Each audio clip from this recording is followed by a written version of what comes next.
koordinasi itu ada, dan yang paling penting adalah tidak adanya kerugian negara dalam hal ini. Ya, jadi dalam tuntutan juga dijelaskan bahwa Pak Tom memang nyata-nyata diakui oleh jaksa tidak menerima sepeser apapun. Tom Lembong tidak berhenti mencintai Indonesia. Dengan segala macam tantangan, ujian yang dan sedang dia hadapi, dia masih mengirimkan pesan itu. Saya berharap majelis hakim nantinya akan mengambil keputusan seadil-adilnya dengan objektif dan memberikan kepastian hukum kepada semua.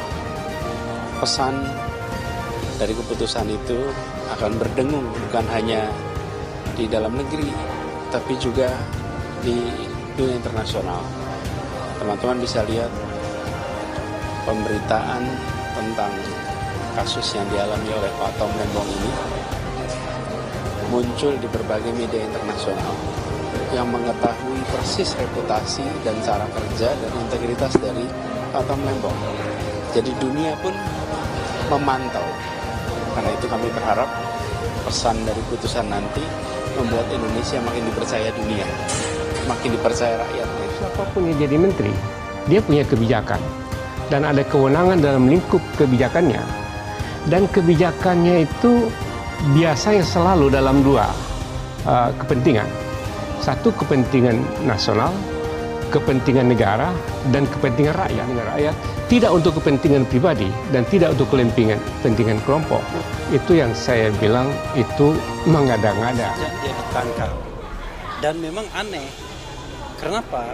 Karena tidak jelas sesungguhnya. Kalau kita bicara korupsi itu gini, paling gampang adalah ada nggak dia terima uang, terima aliran dana dan lain sebagainya.